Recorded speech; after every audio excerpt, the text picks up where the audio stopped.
আসসালামু আলাইকুম। Israel Syria এখন কি চাচ্ছে? এই যে সিরিয়াতে নতুন করে আবার একটা সংঘাত শুরু হয়েছে। এখন সবচেয়ে বড় প্রশ্ন হচ্ছে ইসরায়েল সিরিয়ায় কি চাচ্ছে? আপনারা নিশ্চয়ই গ্রেটার ইসরায়েল এই প্ল্যানটার নাম শুনেছেন।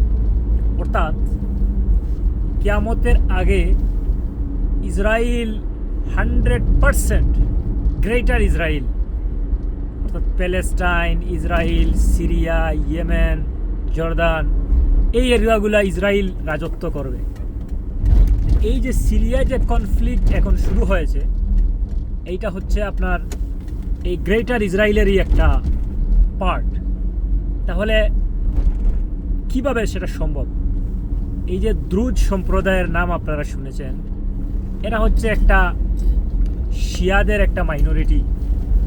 এদের সাথে ইসলামের কোনো লেনাদেনা নেই।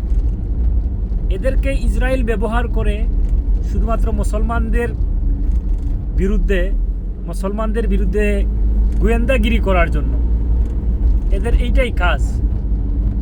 এবং এরা অনেকটা এই মুনাফিকদের মতো, একবার এই দলে আসে, একবার ওই দলে যায়, একবার ইসরায়েলের হয়ে কাজ করে, একবার বাশার আল আসাদের পক্ষ হয়ে কাজ করে তখনকার দিনে।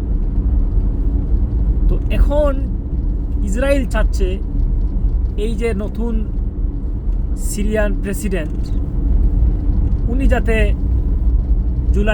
যাতে পাওয়ার থেকে সরে যায় এবং ইসরায়েল যেন এই দ্রুজদের মধ্য থেকে কোনো একজন নেতাকে তারা বাছাই করে সেখানে সিরিয়ার রাজত্বে বসিয়ে দিতে পারে। এইটাই হচ্ছে আপাতত ইসরায়েলের প্ল্যান। এবং ইসরায়েল অনেকটা শক্তিশালী, এটা তারা এক্সিকিউট করতে পারে, সম্ভব। কারণ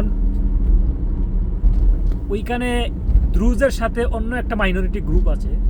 এই দুই গ্রুপ যদি একত্র হয়ে যায় তাহলে জুলালিদের পক্ষে অনেকটা ডিফিকাল্ট এদের বিরুদ্ধে যুদ্ধ করা, কারণ এরা অনেক পাওয়ারফুল। এখন এই দ্রুজরা ক্ষমতায় আসা মানে ইনডাইরেক্টলি ইসরায়েল এই সিরিয়াকে রাজত্ব করা। শুধুমাত্র নামে দ্রুজদের লিডার ক্ষমতায় থাকবে। এই মুহূর্তে একটাই প্ল্যান ইসরায়েলের, সিরিয়ার